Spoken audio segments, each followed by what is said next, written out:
چلے گئے تھے۔ بہرحال آگے بڑھتے ہیں۔ اگلی خبر وہ یہ ہے کہ عمران خان صاحب کی ایک کال کا انتظار کیا جا رہا ہے، اور یہ کال صرف عمران خان صاحب کی حد تک نہیں ہوگی، بلکہ وکلا جو ہیں وہ وارم اپ ہو رہے ہیں اور اپنی تیاریاں کر رہے ہیں، نیٹ پریکٹس کر رہے ہیں، اور ان کی نیٹ پریکٹس جو ہے وہ پنجاب میں بھی اور سندھ میں بھی بڑے زور شور سے جاری ہے۔ خاص طور پہ جو واقعہ پیش آیا اڈیالہ جیل کے باہر عمران خان صاحب کی بہنوں کے ساتھ، اور جس طریقے سے ان کو رسوا کروانے کی کوشش کی گئی اور ان کے ساتھ ان کے پر تشدد کیا گیا، اس کے بعد معاملات کافی سنجیدہ بلکہ کشیدہ ہو گئے ہیں، اور پاکستان تحریک انصاف، متحدہ اپوزیشن، وکلا اور دیگر جتنے بھی ایون میڈیا میں بھی یہ آواز اب بلند ہو رہی ہے پہلے سے کہیں زیادہ، کہ جناب بہت ہو گیا، اب army chief general Asim Munir صاحب کا راستہ روکنے کی ضرورت ہے،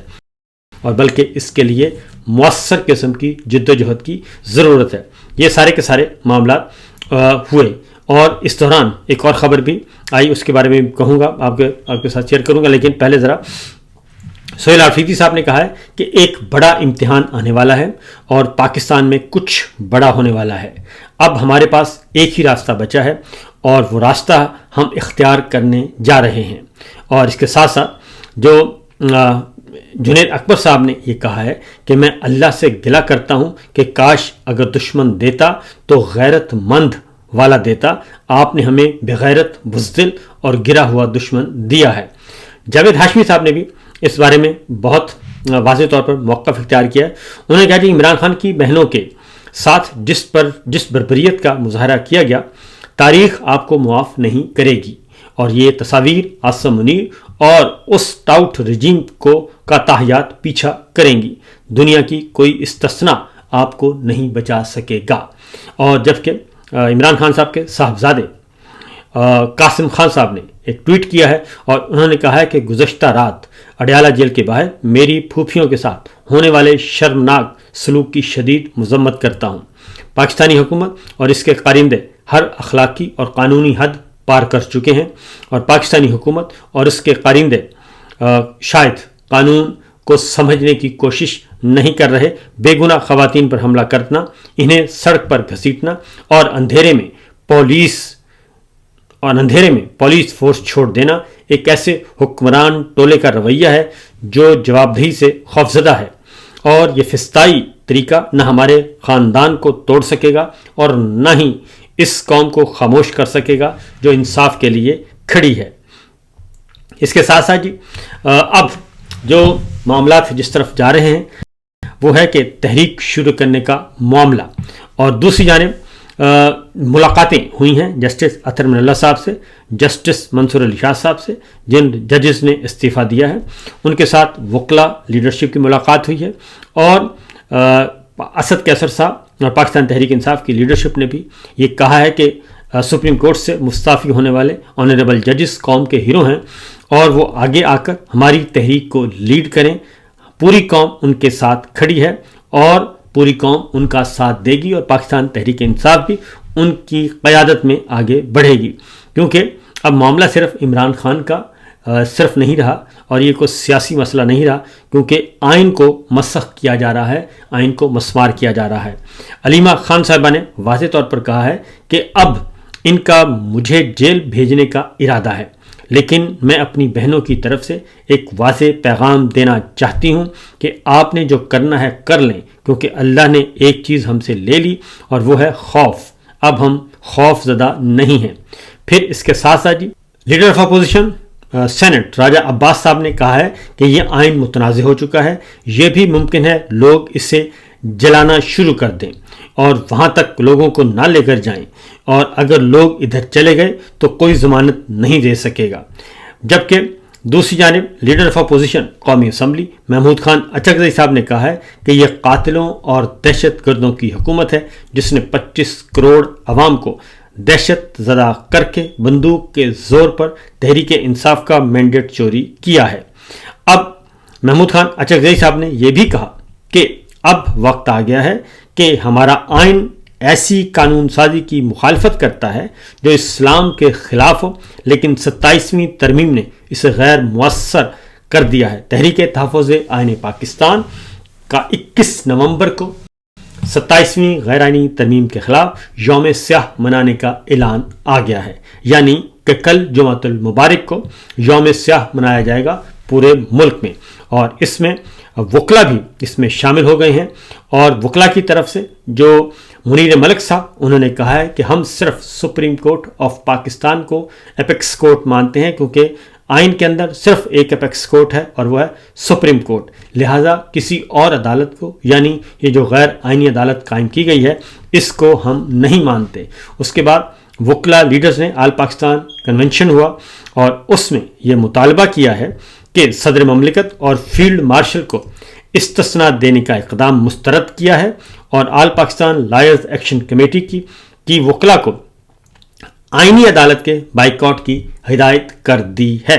رابعہ باجوہ نے کہا ہے کہ صرف آئینی عدالت کے ججز کا نہیں بلکہ ان کی فیملی تقریبات کا بھی بائیکاٹ کیا جائے۔ یہ صورتحال اس وقت آہستہ آہستہ بڑھ رہی ہے، اور معاملات جو فیڈرل غیر قانونی عدالت بنائی گئی ہے، اس عدالت کو کوئی بھی تسلیم کرنے کے لیے تیار نہیں ہے۔ اب آتے ہیں، ذرا آپ کو تھوڑا سا آگے معاملات کو لے کے چلتے ہیں۔ اس وقت پاکستان تحریک انصاف، میں نے جیسے بتایا، پاکستان تحریک انصاف، متحدہ اپوزیشن، بلوچستان، خیبر پختونخوا کی جماعتیں اور پاکستان تحریک انصاف، اور سندھ میں بھی ایک مؤثر طور پہ ایک آواز اٹھائی جا رہی ہے، اور لاہور میں، پنجاب میں، سندھ میں، خیبر پختونخوا میں وکلا نے، بلوچستان میں وکلا نے تیاریاں شروع کی ہوئی ہیں، اور آپس میں ایک کوارڈینیشن قائم کی جا رہی ہے تاکہ اگلی جو کال آئے وہ بہت ہی مؤثر ہو اور احتجاج کی کال۔ اور اس کے لیے شاہد خٹک صاحب نے یہ اشارہ دیا ہے، انہوں نے کہا ہے کہ خیبر پختونخوا میں پچ بالکل تیار ہے اور عمران خان صاحب کی کال آنے دیں، 10 منٹ کا بھی انتظار نہیں کریں گے۔ اور جبکہ وزیر اعلیٰ خیبر پختونخوا سہیل افریدی نے کہا ہے کہ اب جو ہم جس طرف یہ ہمیں لے کر جا رہے ہیں وہ کسی سے صورتحال سنبھالی نہیں جائے گی، اور یہ آنے والے دنوں میں ہو کر رہے گا۔ ایک اور اس دوران بڑی خبر آئی ہے اور وہ انکشاف کیا ہے جناب احمد نورانی صاحب نے امریکہ سے۔ انہوں نے کہا ہے کہ مریم نواز اور نواز شریف کے جنرل فیض حمید صاحب سے رابطے تھے، اور جنرل فیض حمید صاحب نے مکمل طور پر فیسیلیٹیٹ کیا تھا مریم نواز اور نواز شریف صاحب کو جیل سے نکالنے میں۔ پہلے مریم صاحبہ نکلی اور اس کے بعد نواز شریف صاحب کو جیل سے نکال کر ہسپتال، اور ہسپتال سے جاتی عمرہ، اور پھر وہاں سے بیرون ملک بھجوانے میں جنرل فیض حمید نے اس سارے پروگرام کی، اس سارے پروجیکٹ کی از خود نگرانی کی، اور شریف فیملی کے ساتھ جنرل فیض حمید مکمل رابطے میں تھے۔ لیکن اس کے بعد انہوں نے کہا کہ ہوا یہ کہ جب جنرل عاصم منیر صاحب کے معاملات شریف فیملی کے ساتھ طے پا گئے تو پھر حافظ عاصم منیر صاحب اینڈ کمپنی نے یہ بولا کہ جناب اب آپ جنرل فیض حمید سے اپنے آپ کو قطع تعلق کریں اور ان کے خلاف بیانیاں بنائیں تو ہم آپ کو لے کر آگے بڑھیں گے۔ تو یہ ایک پہلے سے ایک یہ سٹوری بالکل اس میں جان بھی ہے۔ میں آپ کو بتا دوں کہ سب سے پہلے یہ خبر میں نے دی تھی ARY پہ دا رپورٹرز پروگرام میں، تقریباً 3 مہینے پہلے ہم یہ خبر دے چکے تھے، جب جنرل فیض حمید پہلی دفعہ نواز شریف صاحب سے ملنے گئے تھے جیل میں،